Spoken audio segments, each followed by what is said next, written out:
Mim. Hey, Scarlett.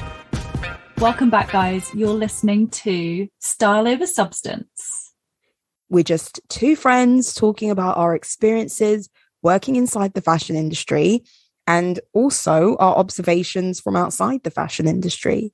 It's sometimes serious, but it's definitely always a good laugh. Always. We release new episodes every Tuesday. So subscribe on your favourite podcast listening platforms.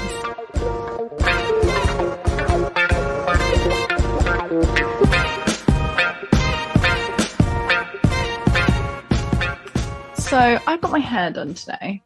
Okay. And what, in the salon? Mm-hmm. Mm-hmm. And I have to get my roots done because I have a lot of grey hairs. But you know what they do?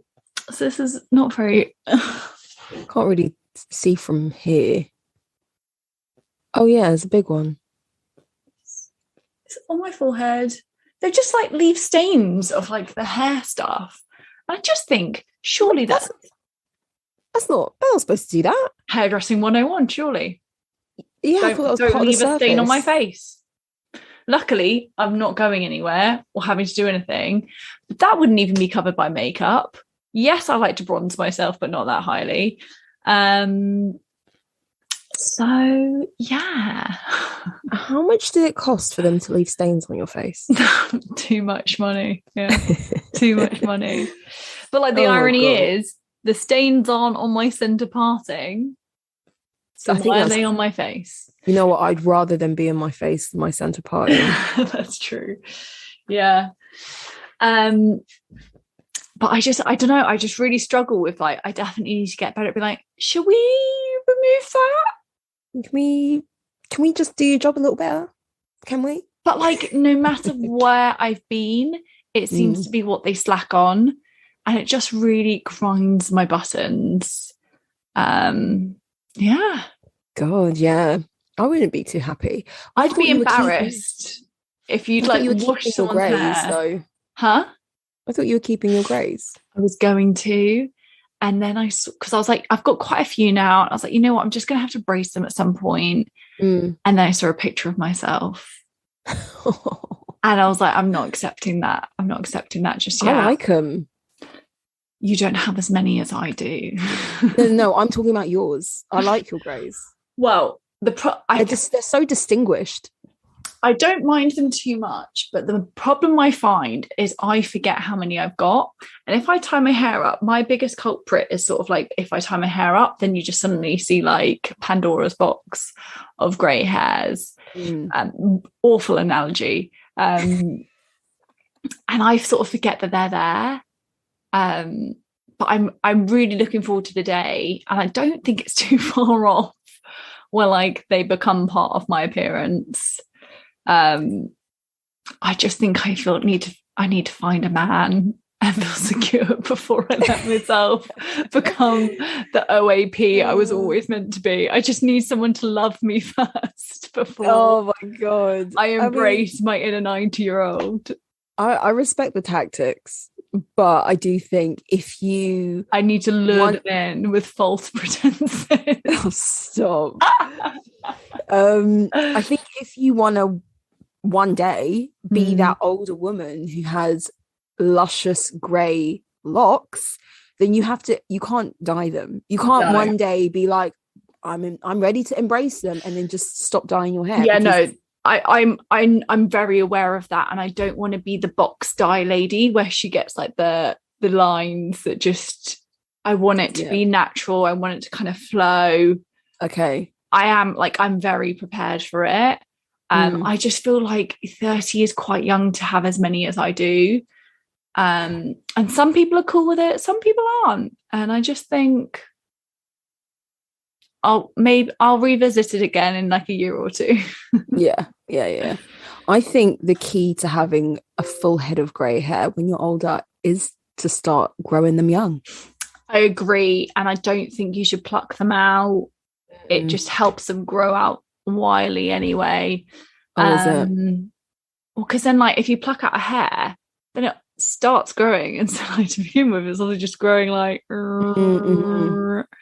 Yeah. Yeah.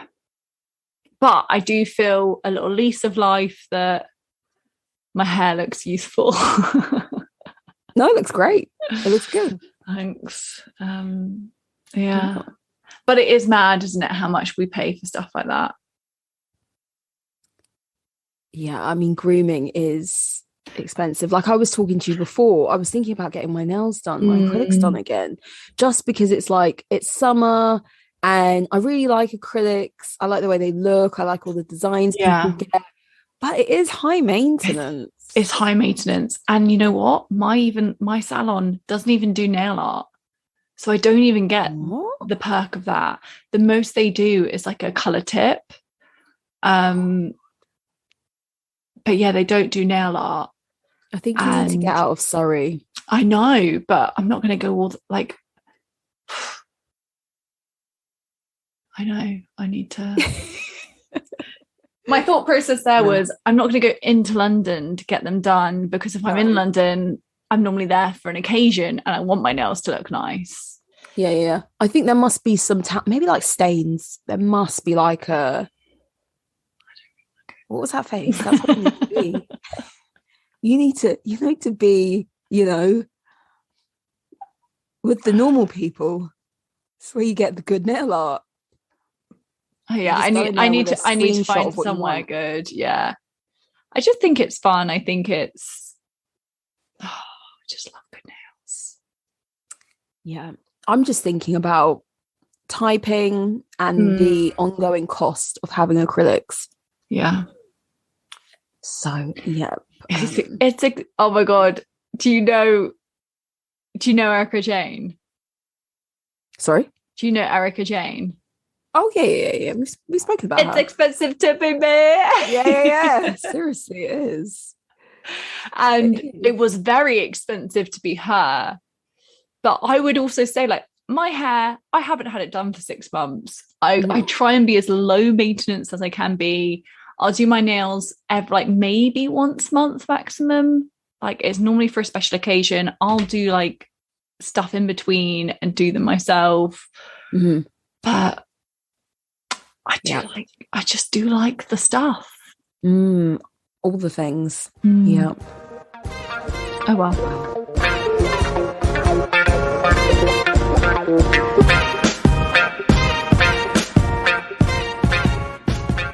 What's your fashion story?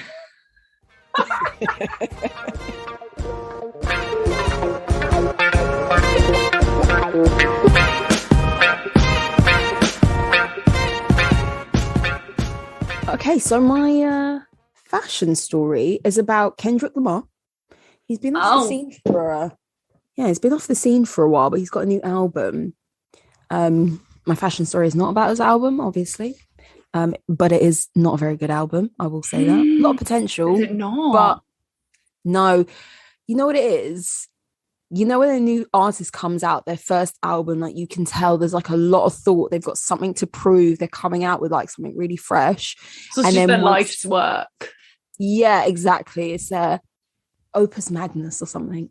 And then as they make a lot of money, they feel like they can be more experimental. They can just kind of put out stuff that they want to put out, that maybe it's fun for them to make, but it's not the most cohesive body of work. And that's kind of what I think. There's a lot of potential, but it was just a bit messy. But either way, so you might have seen him around. If not, he's been like performing and obviously promoting his album. And he's been wearing this like crown of thorns, like Jesus iconography. Yes. And I suppose there's all this meaning surrounded why he's like going around and wearing it. But my fashion story is that it is a Tiffany's piece of jewelry. Yep. Stop it. I'm not joking. So the crown of thorns was designed over the course of 10 months. The headpiece features 8,000 cobblestone micro pave diamonds totaling more than 137 carats and weighs about 200 grams. That's not And much. 2 kilograms. Sorry, you said 200 grams. Oh, no, it's 200 grams, sorry. Oh, that's light. Yeah. That's light. Yeah. I guess the diamonds itself, I feel like they're micro. This cheapens the aesthetic, in my opinion. If you're going to make the weight of the diamonds. No, just the fact that it's Tiffany's. If you're going to have your little Jesus Christ moment, it doesn't need to be Tiffany's. I just don't think that pairs up, in my opinion. What do you think doesn't pair up? Because like the picture that I saw of him at Glastonbury, he's wearing all white. He's got like blood dripping down from the thorns and all of that stuff. And I just don't think it should be a diamond thorn crown. Yep. I just kind of think that the symbolism, I'm not super religious, but the symbolism gets lost if it's a Tiffany's crown in like my eyes. I agree. I think that there's a debate of like blood diamonds. There's a debate of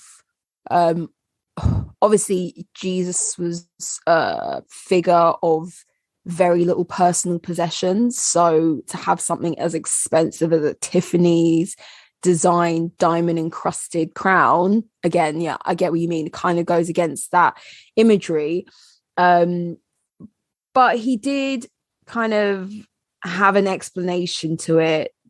Does it really make sense to me? He kind of made it sound like it was a juxtaposition of like hood royalty, because I mean that is his whole kind of vibe in this album. But I get what you mean. It is a weird one. It's incredibly indulgent to walk around with a crown that means that's so symbolic and it's diamond encrusted. I beg to question if he's friends with Jay-Z and Beyonce, because they're like the new Tiffany ambassadors, aren't they? Oh, is Tiffany kind of going in like a more hip-hop direction? I feel like it's trying to. Because when we grew up, obviously, kind of like now, all these rappers wore a lot of jewelry and a lot of diamonds and stuff. But I remember the brands and the jewelers that were really popular at the time that I kind of heard some of their names. They weren't like you know, uptown New York jewelry designers. Yeah, you know, they kind of had their niche in hip hop culture, and they catered to rappers who wanted custom made pieces and really ostentatious chains and rings and all of that, and they were all custom made. It wasn't like we see now Tiffany's, who's making pieces for like the hip hop community. I guess that these sorts of brands are well established, over 100 years old, and are used to catering to like upper crust, probably look down at a lot of these like street rappers and just rappers in general, and the whole like hip hop R&B community. I always thought that they probably thought it was a bit like trashy. We're way too good for that. Yeah, but the fact that you said it was how many months, 10 months in the making or something like this, has been a big planned thing. So he's known this aesthetic for a while. Definitely. Yeah. Which is commitment in itself, because in my eyes, I'm going to like use someone like Kanye as an example. When he just suddenly like thinks of an aesthetic, I can't imagine he waits 10 months for that aesthetic to become a reality. He wants it then, he wants it now, in a matter of weeks. Because if you get that like vision of what your next aesthetic is, like you don't want to be waiting 10 months for Tiffany to create your diamond crown of thorns. I think Kendrick Lamar is a far more consistent figure, though. His aesthetic is not particularly flashy. He's not so scatty. Yeah, he's not scatterbrain. Yeah.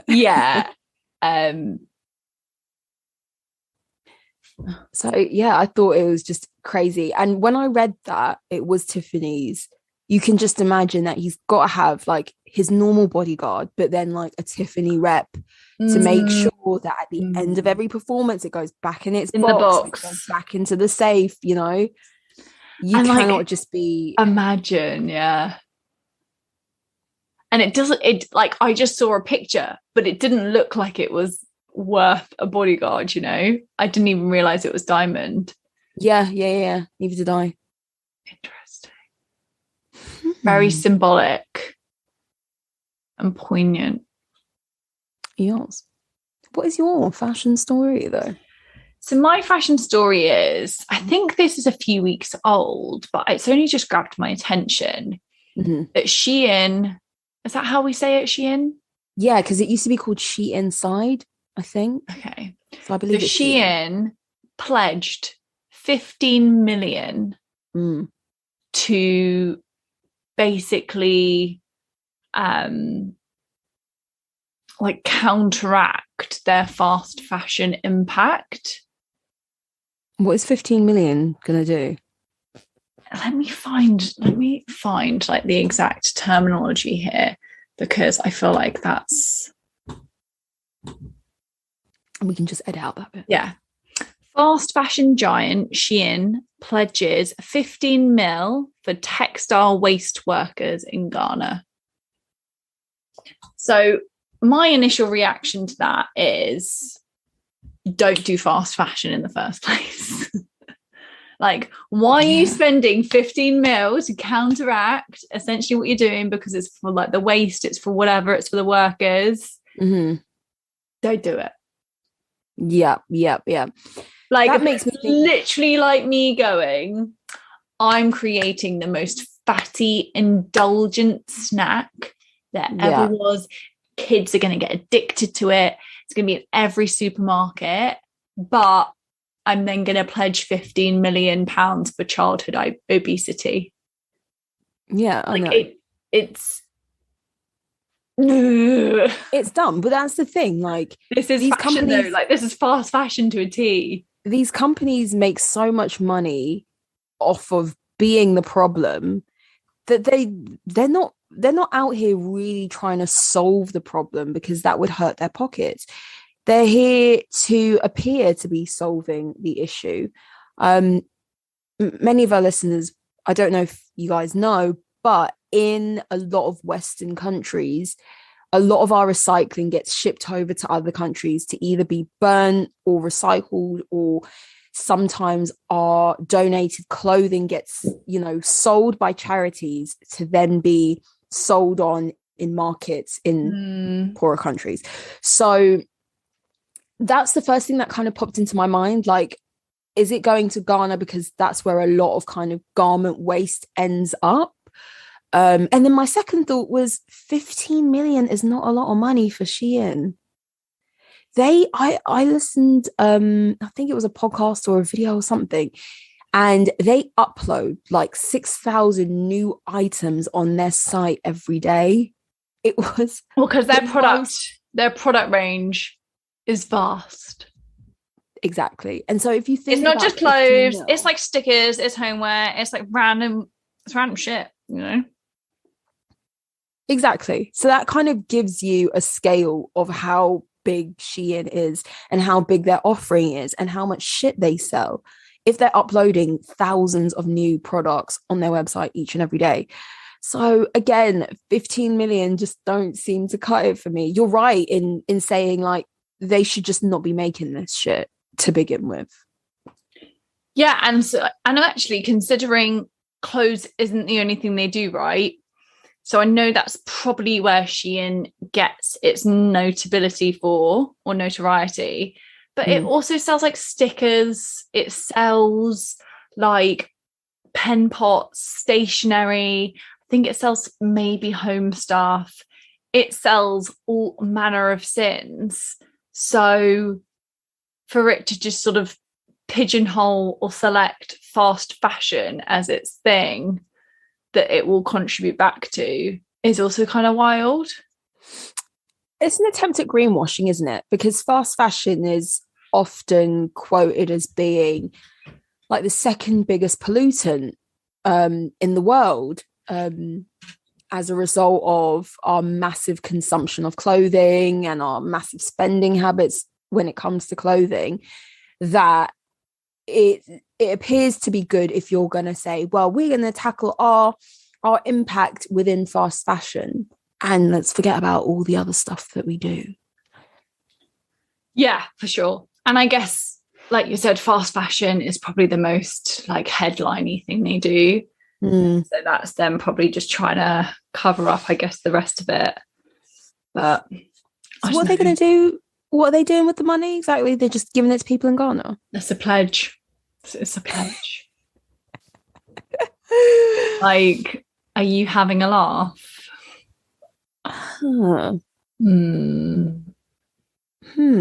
Okay. Because they could say it's 15 million over 15 years. And you know who also, like, is this political? I don't know. You know who also made a pledge to stuff was Amber Heard. She made a pledge to 2 charities and they never got the money. So, oh really? In her trial with Johnny Depp, it was like a big thing of her divorce settlement. She said she'd give it to 2 charities, and those 2 charities never received that donation. Stop it! I think I should be making some pledges. I pledge to give myself £1 million. Yeah. Oh, that's funny. Jeez. Yeah. Should we go into the crux of this episode? Let's.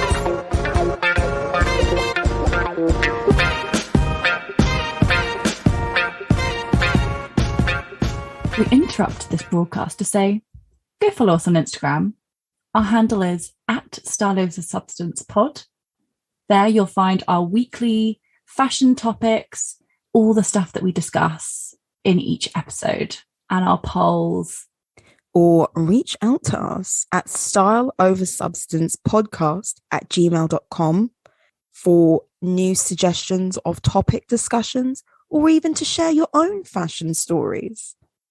We also have a YouTube channel, Style Over Substance Podcast, if you'd rather listen to our episodes over there. Back to the episode.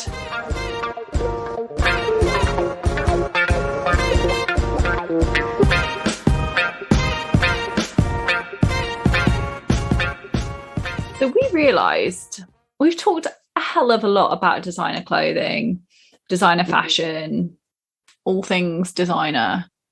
But we have not talked about children, bambinos, kids decked out in designer garments. Now, I have some feelings about it. Firstly, I think if you can afford it, put your kids in whatever the hell you want.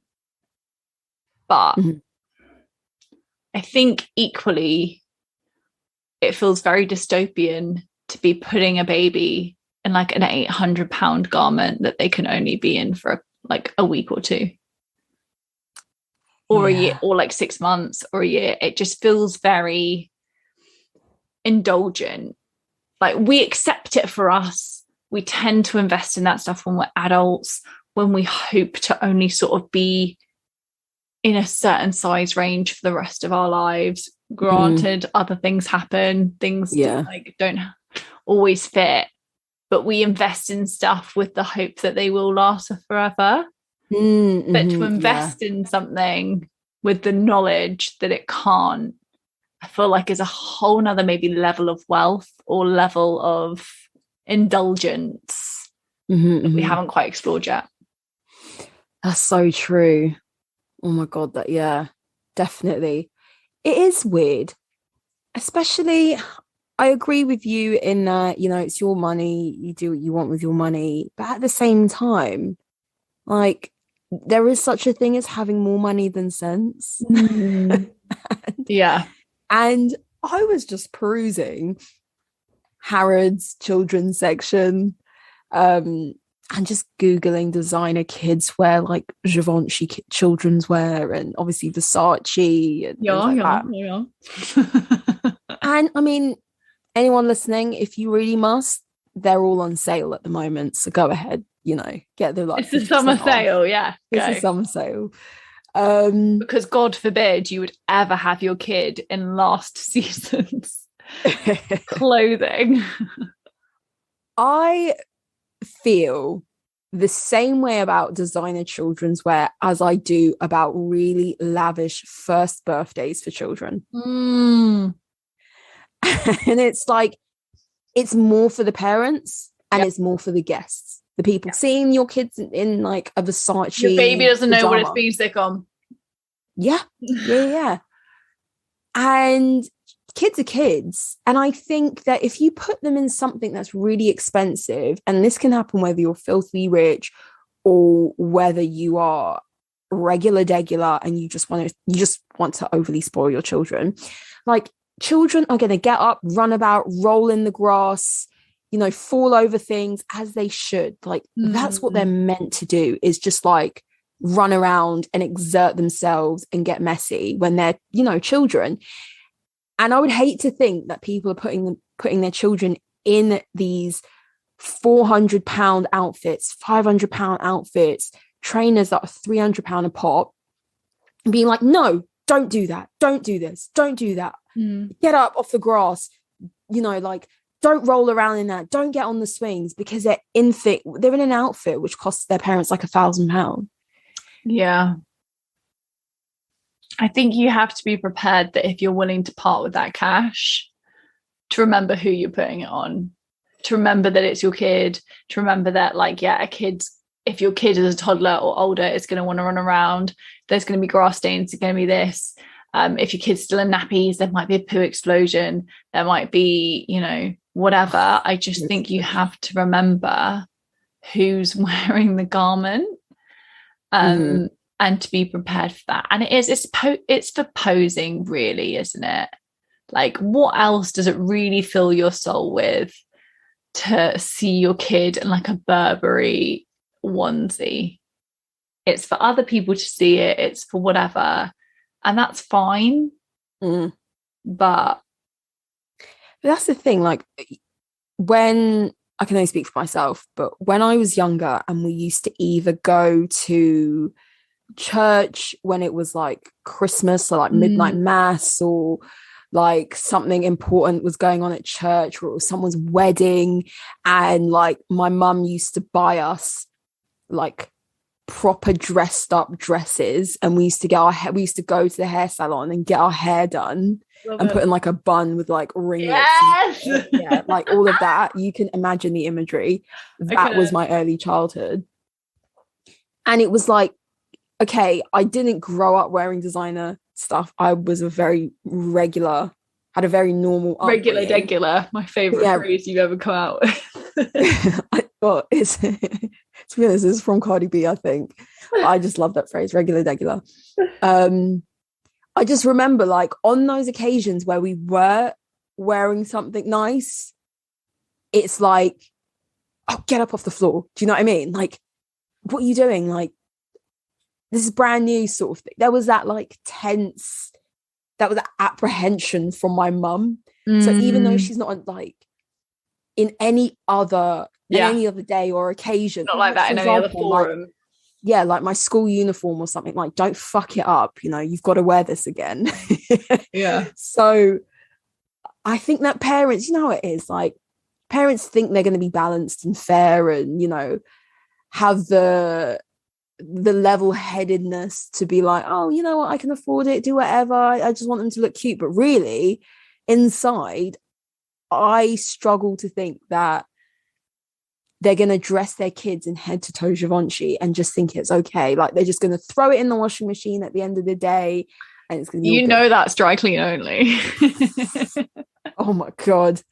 Can you imagine? No, but I hear you. And funnily enough, so I dropped my nephew off to school today, or to nursery. And I was like, that was a really cute morning. And I was like, I don't think I would be that way if I was a mum. I think I'd be way stressier of like, we need to get ready. And I was like, oh no, I don't want to be that mum. Like, I want to be easygoing. I want to be able to be the mum that, like, the person that I am with my nephews, yeah, make every morning, and it doesn't really matter. But obviously it's not every day. And actually both my sister-in-laws are really patient, really calm mums. And I was like, oh, I'm going to be aggy and awful. And I just think that is what I imagine the people who put their kids in expensive clothes are like. And it's so funny because actually the only experience I've had recently of a little person in maybe like nicer clothing was at my friend Faith's wedding, and her niece had a lovely bridesmaid's dress. But ultimately, she wasn't even at the wedding for that long. She just was having a bad day. And if she had been, she would have got something all down it immediately. I think she did. The second she got it on, she had a snack and got dribbled down it or something. Yeah. And kids will be kids. And I just think that you just have to let them be kids. So as long as you can put them in this expensive stuff, then fine. But I think it also just begs the question of why are you putting them in that? Because it's ultimately for the parents, like you said. And I just think we live in a day and age, and I really am careful to catch myself of like, if I'm taking lots of pictures of family stuff, I'm like, am I doing this for the right, like, am I doing this because I want to capture these kids? And obviously I am. I'm not doing it to Instagram my nephews, but it's like that thing of, oh, I want a picture with them. I want a picture with them. And I have to catch myself of like, am I doing this because I want to put it somewhere? Or am I doing it because I want this memory? And like 9 times out of 10 it's because I want that memory. But you have to like be careful and catch yourself that you're not just doing it to put it on the internet. Because I think that's what a lot of the agenda is with this stuff. Or even if you get dressed to look nice, right? If you go out and it's like, I want to look nice for myself, but like, it'll be really great if I got a nice picture. But the picture can't be the main event. Yes. Like, I mean, granted, I'm not an influencer, so it's not the main event. But I just think your kid's picture is not the main event. Yeah, I get it. I think, you're right. I'm trying to think of like an equivalent for us regular people of of like what would be extravagant. Like I'm trying to think like baby Timberlands, but that's not. Do you know what I mean? I'm trying to think of like a regular version of like putting your kid in something. Maybe it's like, when kids that maybe have a little Ralph Lauren polo. I don't know, but it's just not. It's not the same. It's not the same as something that's like 700 quid. Yeah. I mean, and especially maybe it kind of correlates with the idea of designer goods now are treated much more like fast fashion than it ever has been. We buy more designer goods. And I think because more people have access or seeming to have more access to designer goods, and we see that Gucci disco bag everywhere. We see like there are certain things you see everywhere. Maybe it's like, the real rich people need to separate themselves from us wannabe rich people. And so it's like, if you see kids in designer clothes, they're proper wealthy. Like, or their parents just bought them like one single cute outfit from like Dolce & Gabbana or whatever it is. But maybe it separates like the wheat from the shaft. Do you know what I mean? I mean, for sure, it's definitely who can afford it and all of that stuff. But what I think, yes, I read an article that was basically saying that you have to be really careful about what age you keep buying these things for children, because kids become entitled. We live in an age where 16, 17-year-olds are expecting to have some form of a designer handbag. And so I think if you're raised being decked out and stuff, and you have like a mini Louis, like Vuitton bag, and you've got like all these mini designer bags, which like we know exist because like micro purses have just been such a hit anyway, so they work perfectly for kids. That's so true. That we have to, like, people have to be quite careful of like the precedent they set for their kids and the expectation they set, because granted, if their parents are that wealthy, hopefully they go on and, you know, acquire that similar level. But it's just, you've got to be careful the kind of habits you treat your children to, I think. I don't know why for children it just seems so much more of like a showcase of wealth. I guess it's because of how quickly they grow out of it. But the reality is that adults probably only wear the outfit once.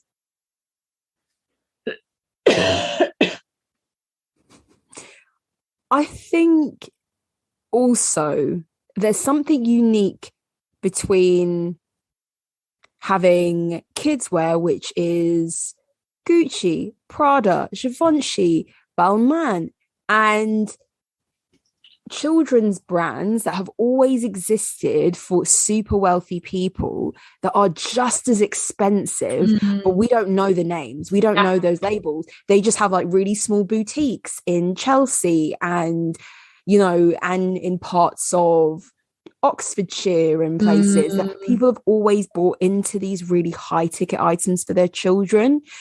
So I wonder what the difference is in like our approach to kids wear.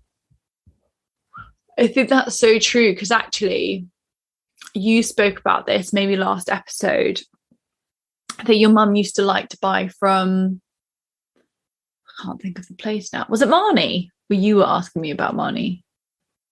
Oh, I can't remember. No, it was a store though, but like it was a nice store, but it's maybe not sort of logo mania.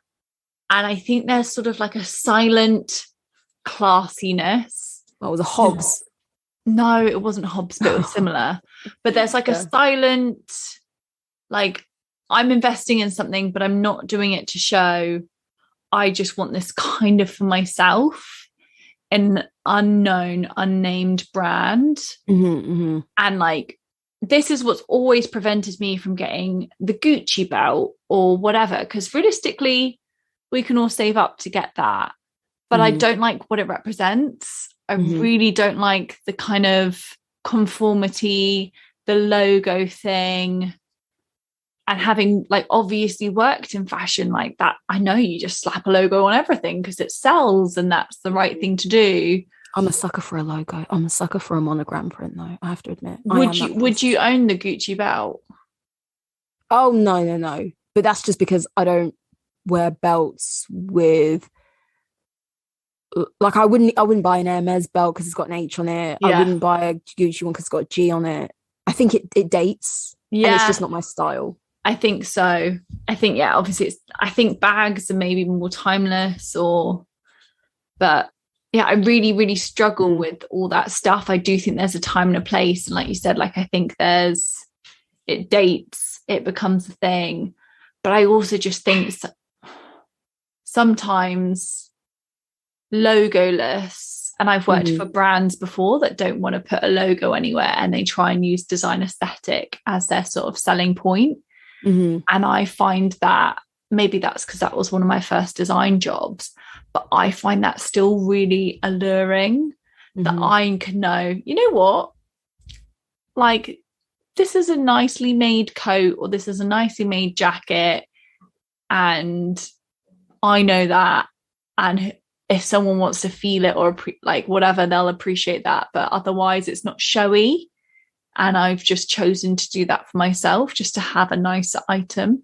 And I think that's what you're saying with those sort of more boutique, less well-known kids clothes brands, is it's one thing just to be like, you know what? Yeah, all my kids' clothes come from the white company. Or like nicer. Petit Bateau. Yeah. But there's another thing for it to be like Gucci, Gucci, Gucci, Burberry, Gucci, Gucci, Gucci, Prada. Like, it's totally different, in my opinion. Yeah. I I completely agree. I think there's another factor to it, and that is these bigger name brands. Kind of what I've read from an article is that they understand that having a scaled down version of the adult line really appeals to a lot of the parents. So particularly like the streetwear brands, you can put any baby in some trackies because it's like, it's comfortable. You could throw it in the washing machine. I love a kid in trackies. Oh, I love babies in trackies. I feel like it's like a grown-up onesie, isn't it? And so especially scaling down that streetwear aesthetic for kids, you know, putting them in a pair of trainers, a hoodie, it works for them. And it also doesn't, it melds well with the adults style as well. You get these mini me aesthetics. And so there's an argument to be made that, are we dressing kids in a way, I'm not talking about trackies as such, but maybe other styles, are we dressing children in a way that's a bit too old for them? Particularly when we talk about teenagers or preteens, that could be another thing. Oh, for sure. I think it even starts before then. I'm a big believer that babies should remain in baby grows for as long as sort of possible. Because I think everyone feels that way. No, but like some people, like, you know, obviously the odd occasion it's fun to make them look kind of like a mini grown up. But for the most part, I just think a baby should look like a baby. There's so much time for them to wear jeans. There's so much time for them to wear like those smart, cute outfits. Yes. But yeah, I do think we accelerate it all. And again, I think that's the showy thing though, isn't it? Because as a kid, like, I think we grew up just in the age of just disgusting looking back at outfits. It was excessively like, if it was dress up, it was like frilly and quite girly. And if it was dressed down, it was like ultimate tomboy.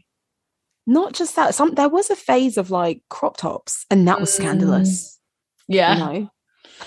A crop top. I still think a crop top is scandalous because of how we grew up, you know? Oh my God. I have a top that I was going to wear over the weekend. I bought it, never worn it before. It's like a shirt, but it's cropped, yeah, long sleeve. And I was like, I have a high-waisted pair of trousers I can wear with it. Mm-hmm. So I put the trousers on, put the top on, I was like, there's too much midriff showing. I can't go out like this. I couldn't do it. So I might have to donate the top. I've never worn it in my life. And I bet there wasn't even that much midriff showing. Yeah, I thought to myself, yeah, I can't do it. It's difficult. It's not. I was always someone who wore like a vest top under all my clothes so that like even if I leant over, something wouldn't show. Like that was me as a kid. And the other day at work, very similarly to you, I wore this like wrap top that I had, and I wore like a body underneath. I wore like a nude-ish, more like tan camel color body suit underneath. And so if I moved, like that's what you would see as my bodysuit. Granted, that's the color I'm also trying to be at times. But at one point, I feel like I felt my boss be like, is that a crop top? Or like, is that her tummy? And I was just like, very much like, this is not my stomach. Yeah. I am wearing something underneath this so that we don't see every time I move or bend, like what I had for lunch today. But I feel like it's a narrative that really needs to change. Don't get me, like, we won't get started on women's rights on this podcast today. But I think it's a crazy thing of like, I think we think you have to have washboard abs or move and nothing ripples to be able to wear a crop top. And I think there's a time and a place for a crop top. A workplace is not that. Yeah. But I feel like there's something that we should feel more like, you should feel comfortable wearing a crop top. You've got a great figure. There is no reason you shouldn't be able to wear a crop top. I think I'm just, as a person, I feel like we've had this discussion before. I think the older I've gotten, I'm more comfortable. You never would have. I would have never. No, Yeah. I would have never. But I know now I can sit in my decision. Like, I know I feel more comfortable covered up. And I don't actually, have to, maybe that's a really good point. It's like lessons learned. Like, and granted, I've probably never really worn a crop top. But if I've worn something and you like, the worst thing is you feel uncomfortable the whole night and you're like trying to like hide the fact that you feel uncomfortable, like readjust. It's not worth it. I'd rather look a little bit worse but feel comfortable like every time. yeah, that's the thing. I don't want to have to, when I get dressed, I want to put on clothes and think, okay, I look good. That's it. That's the last time I don't need to be readjusting every but back on the topic of childrenswear.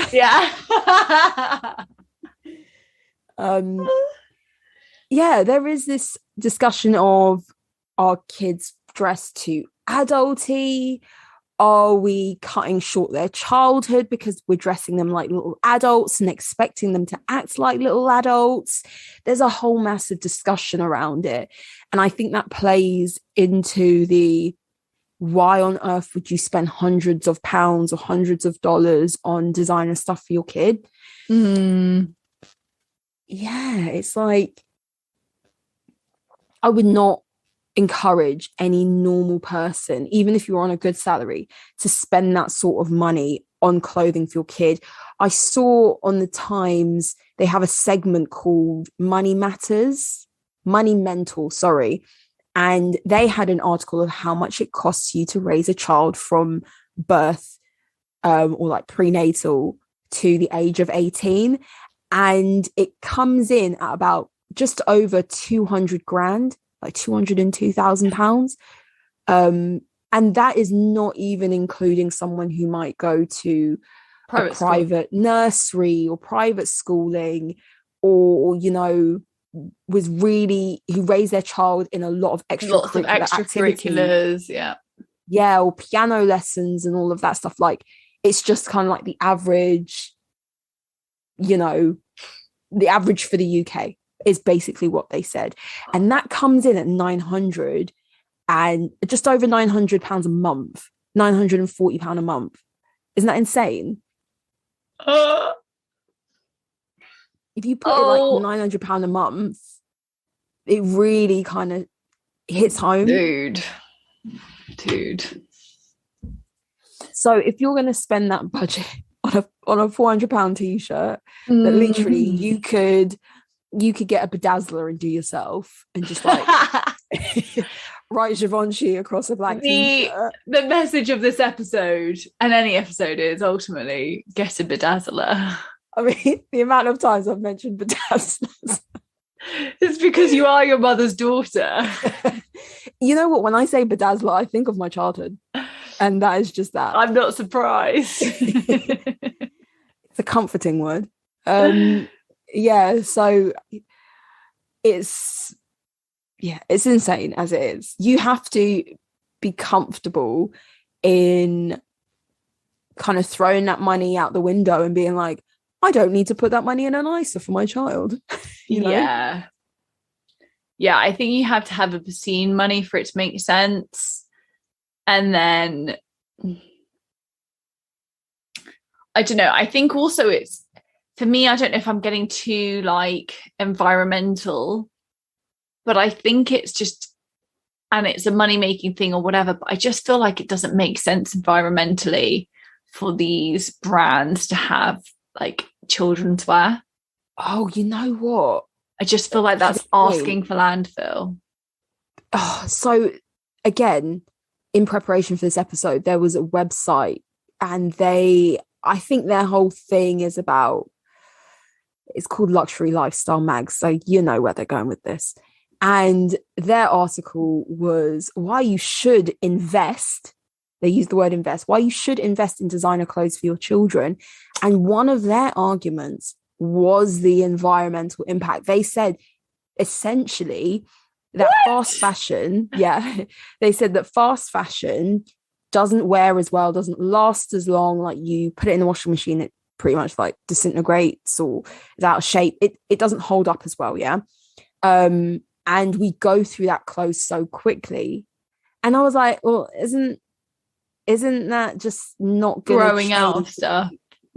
Yeah, your child is growing out of it. It's not a decision to no longer wear those clothes. It's because they physically can't fit into it anymore. So it was a really weird spin. Yeah. I don't think that's just a valid point. I don't even know what I have to say other than that I just don't agree. Yeah, and their next point, off the back of the environmental one, was for longevity. I mean, yeah, granted, maybe you want to hand down your clothes. If you have 3 kids, you buy indulgent stuff for the first one, you hand them down between all 3. Yeah. Like, but also, I'm going to be honest, even something from Burberry is going to bubble after a few years. Not like it's not going to not show wear and tear. This designer stuff is not bulletproof. Yeah, you might pay a certain amount, but like ultimately, if you have to wash that 100 times, it's going to show it. Yeah, 100%. Yeah, I don't get it. But the thing is these brands are coming out with children's line because they sell. And I remember over the past few years seeing a number of like articles come out about the explosion of popularity with designer children's wear, and that's because people are buying it. There is no other reason beyond that. You know, we talk about how difficult it is to sustain a fashion brand, to design new pieces or to produce new pieces in a completely different size range. For children, it's just completely different. That sort of investment into a whole new category is a lot, and so they must see that there is going to be a lot of upside to doing it, basically. Yeah, I also think we have to remember this is actually for extravagantly wealthy people. And at a brand I used to work for, I used to design like handbags and hair accessories for little girls if they were maybe involved in a wedding or whatever. Like I would be helping design a little girl's hair accessory and all of that stuff. And bearing in mind, this is then going to be like a couture accessory. This is the kind of level of bespoke, yeah, and extravagance we're talking about. And these people just don't see it the way that we do.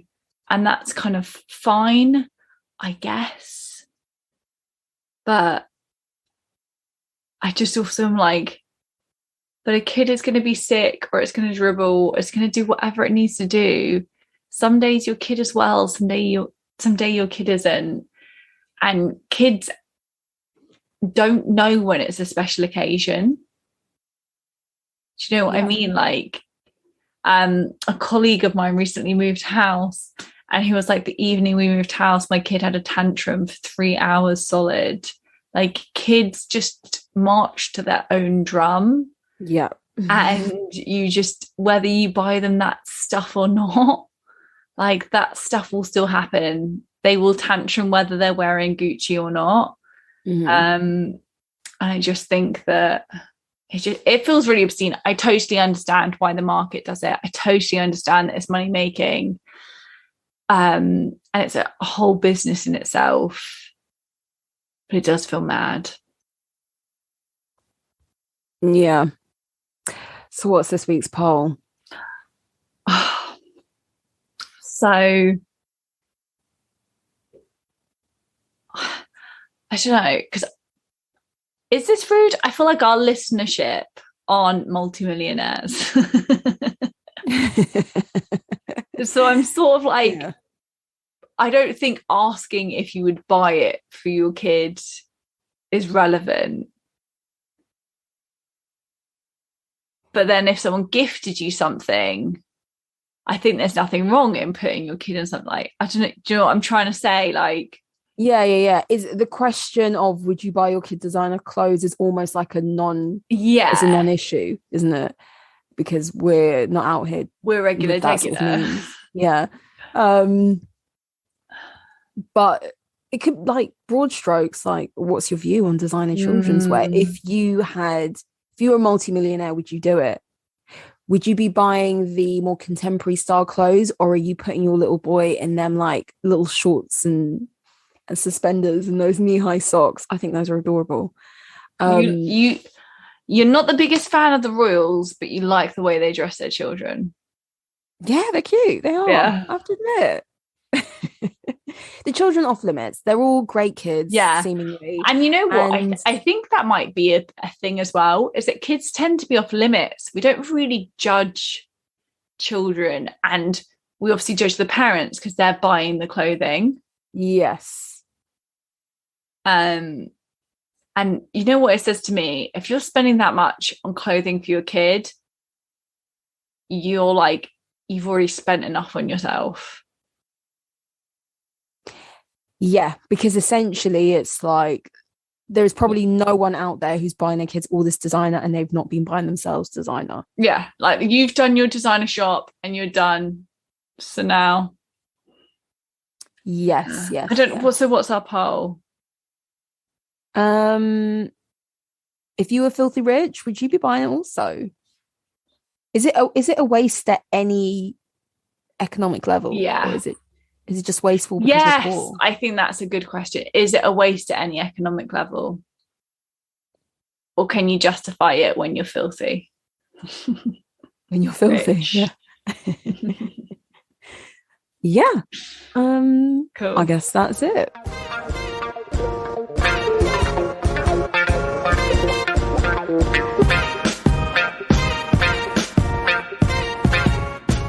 Well, thanks again for tuning in to another episode of Style Over Substance, guys. Don't forget to check out our Instagram or Spotify to respond to this week's poll. Bye. Bye.